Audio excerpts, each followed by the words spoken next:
Ulang tahun kami ucapkan, selamat panjang umur kita akan doakan, selamat sejahtera, sehat sentosa, selamat panjang umur dan bahagia. Tiup lilinnya sekarang juga, sekarang juga, sekarang juga. Ntar aku make wish dulu ya. Make wishnya aku sudah dikasih Tuhan berkat yang melimpah dari anak-anak yang baik. Terima kasih Tuhan. Tapi ada satu doa yang Tuhan belum jawab. Sekarang aku doa dalam hati. Kalian nggak boleh tahu.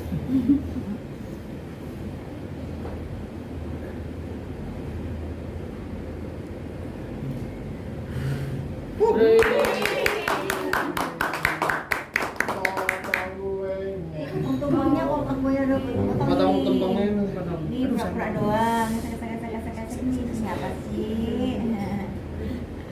Nah, tumpang. Sekarang tumpang. Dibuka dulu. Nah, ini dibuka dulu. Piringnya mana? Bro,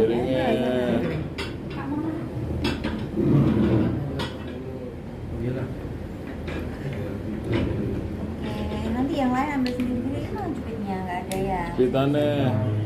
Ayo bro, sana. Ini? Oke.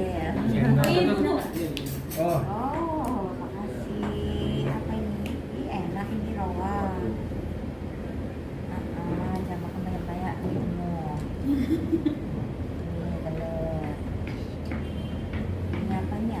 Ayam. Ini aja. Oke.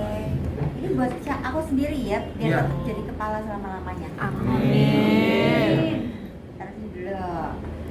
Terima kasih buat teman-teman semuanya sudah hadir dalam ulang tahun aku.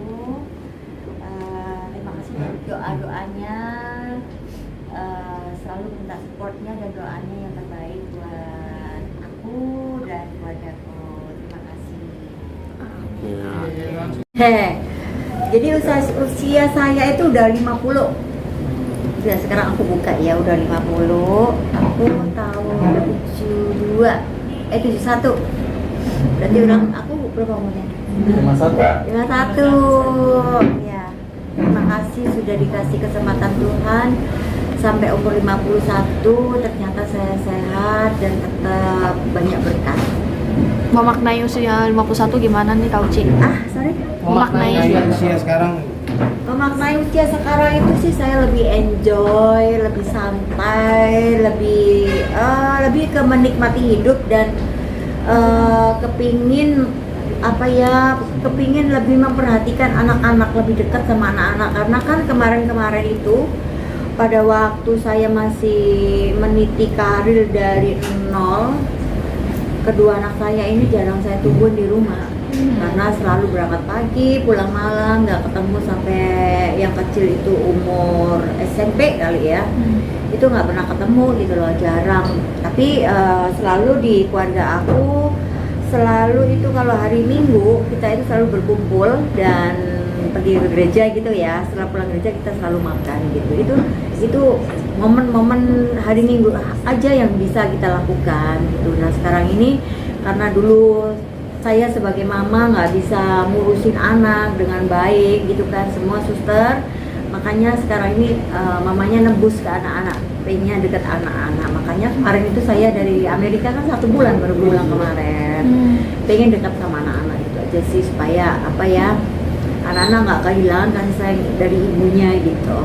Apalagi kan anak-anak udah gede, udah sudah mau menentukan hidupnya dia. Kalau ada orang tua yang sama memperhatikan dia kan dia pasti nggak salah jalan gitu. Berarti ada Uci 51 tahun masih terlihat awet muda. Mungkin apa rahasianya? Rahasianya satu, harus berpikir positif. Berpikir positif. Selalu itu positif thinking selalu dan banyak berdoa dan mengucap syukur. Itu yang nomor satu. Saya bangun tidur itu ya apa ya yang saya lakukan itu ya berdoa. Berdoa mengucap syukur buat hari ini yang Tuhan masih berikan nafas, terus mengucap syukur atas semuanya yang ada, dan selalu minta diberi damai sejahtera setiap hari. Setelah itu ya pikiran kita harus bersih gitu kan, nggak boleh ada pikiran yang jahat sama orang gitu. Itu yang kedua. Yang ketiga ya perawatan. Terus udah gitu saya juga perawatan bukan dari luar saja, tapi saya juga perawatan dari dalam juga gitu. Dan saya sudah dipegang dokter Singapura gitu. Yang belum tercapai apa sih, Mbak? Apa? Di usia Yang 51 pengen ini dicapai yang belum lagi, tercapai. Ci. Suami. Oh. Doain ya supaya suaminya cepat datang dan cepat married lagi.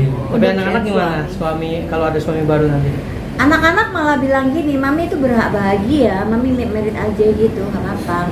Mami harus bahagia gitu, karena kan lihat maminya kan kemarin anaknya bilang waktu kita kumpul ya, waktu sebelum COVID, mami kenapa nggak married lagi? Iya, mami masih fokus sama anak-anak, nggak apa-apa. Mami married lagi aja, mami berhak bahagia gitu. Kriterianya? Hah?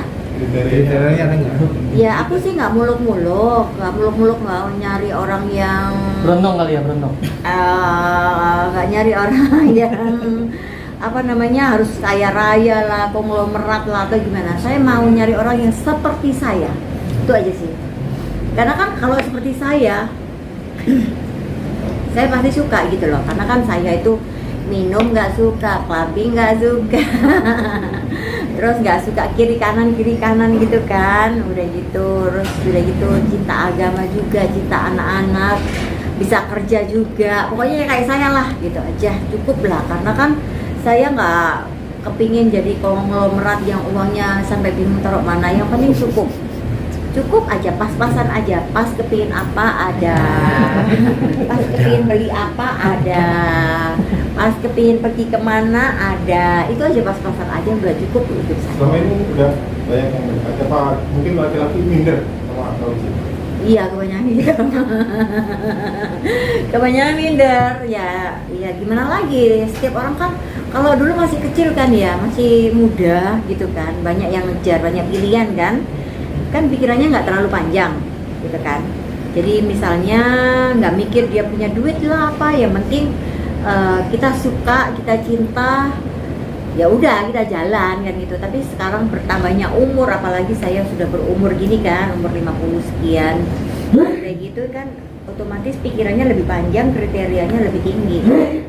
Jadi kalau misalnya saya dapatkan orang, misalnya saya tidak menghina juga ya, ada di bawah saya gitu, itu kan menambah masalah buat hidup saya juga gitu kan, buat diri saya, buat anak-anak saya gitu kan. Ngapain harus hidup seperti itu gitu kan, yang mendingan nggak aja dulu gitu.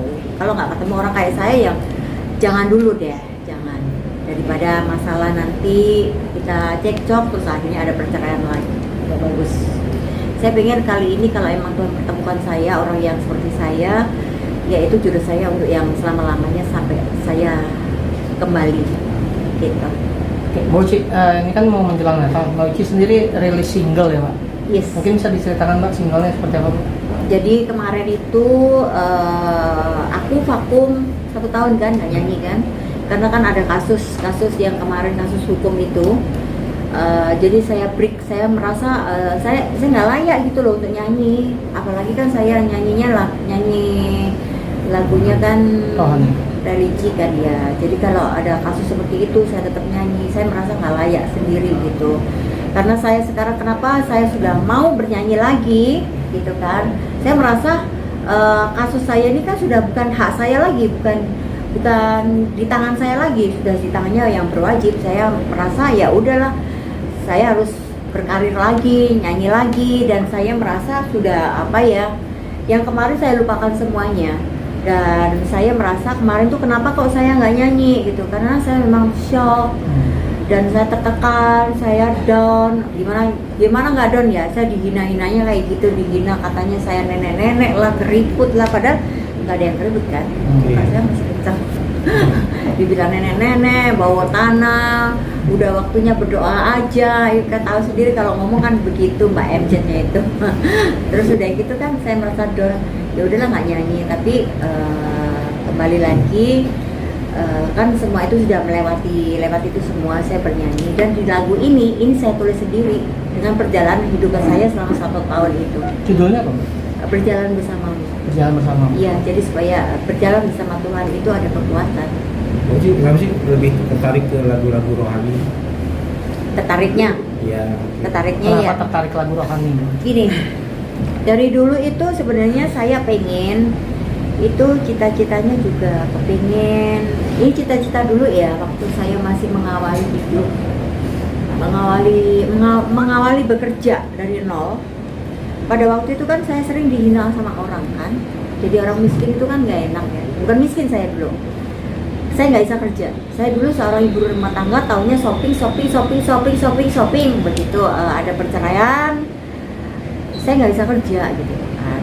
Apa yang saya lakukan gitu kan, saya ada pabrik tapi nggak bisa jalanin, kan nggak tahu, nggak bisa kerja. Akhirnya kan apalagi ada perceraian, saya dihina banyak orang. Ya pokoknya nggak enak lah, pokoknya banyak dihina orang gitu. Terus sudah gitu kan, dari situ saya kayak Mendapatkan jalan Tuhan ya? bukan mimpi, kayak Tersentil. menghayal. Suatu hari ketika nanti aku harus jadi orang perempuan yang kaya, cantik, pintar, terus terkenal gitu kan. Terus udah gitu ternyata setelah sekian lama 5 tahun aku bekerja, aku sukses. 4 ini aku dapatkan, 4 aku dapatkan semuanya gitu kan. Sudah gitu kenapa aku tertarik bernyanyi pada waktu itu, kejadian 7 tahun 5 tahun yang lalu atau 7 tahun yang lalu, waktu single saya yang pertama itu, saya tuh disakiti orang, sakit banget, karena kan dunia saya itu gelap gitu, seakan-akan udah nggak ada jalan lagi gitu kan. Terus saya berdoa sama Tuhan, apa yang harus aku lakukan Tuhan?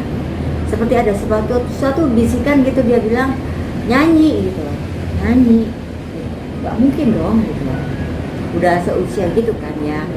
Tahun yang lalu kan usianya sudah 40 sekian kan, udah lewat kan gitu, mana mungkin ada kesempatan lagi untuk bernyanyi gitu kan.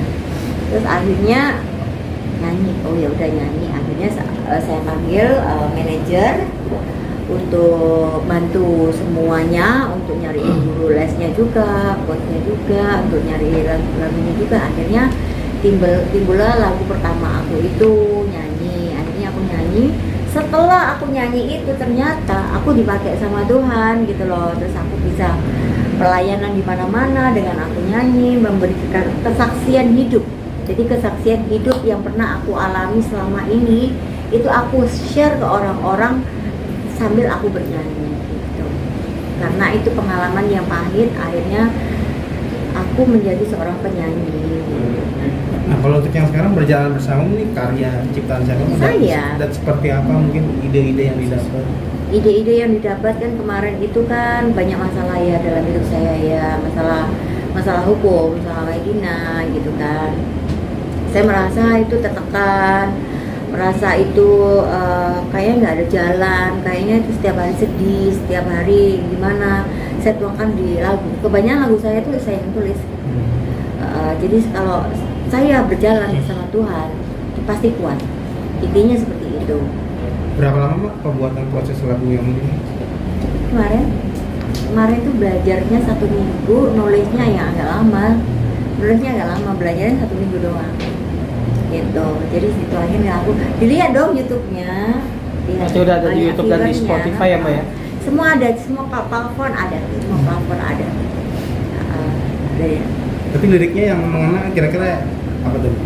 Yang lagu Ya aku bilang, aku tahu Tuhan tidak semuanya itu mudah gitu, tapi aku berjalan bersamamu gitu. Terima kasih ya kan. Kalau sehari ini mungkin hari ini kalau aku nggak ada Tuhan juga aku nggak bisa apa-apa gitu kan. Mungkin kalau hari ini aku nggak ada Tuhan, mungkin nggak ada kekuatan juga. Bagaimana Pak, waktu kemarin aku dihina sama Medina, bagaimana aku diteror dia setiap hari. Padahal dia sudah jadi tersangka kan, padahal kan itu masih setiap hari neror loh. Padahal sudah jadi tersangka, yang di Surabaya sudah jadi tersangka, yang di Jakarta sudah jadi tersangka. Itu setiap hari masih nerornya body shaming lagi kan gitu, body shaming, bodiku dibilang editan lah, dibilang apa gitu, mukaku semuanya full botok, dia bilang gitu. Tapi ya sudahlah, saya maafin dia sih. Mbak, tadi harapan lagu ini apa?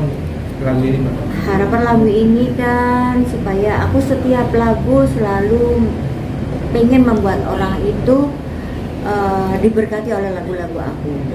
Kan kita ini semua manusia ini punya pengalaman hidup dan cerita hidup dia masing-masing dan masalah ya masing-masing kan.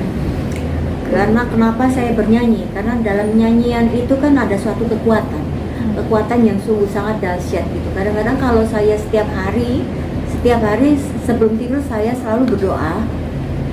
Selalu di dalam doa itu saya selalu bernyanyi satu lagu dulu gitu loh. Kadang-kadang itu kalau memang lagunya itu memang menyentuh hati kita bisa nangis gitu. Dan anjir lagu itu ada suatu kekuatan. Karena itu lagu saya berharap bisa menjadi kekuatan banyak orang. Oke, Mbak, kemarin kan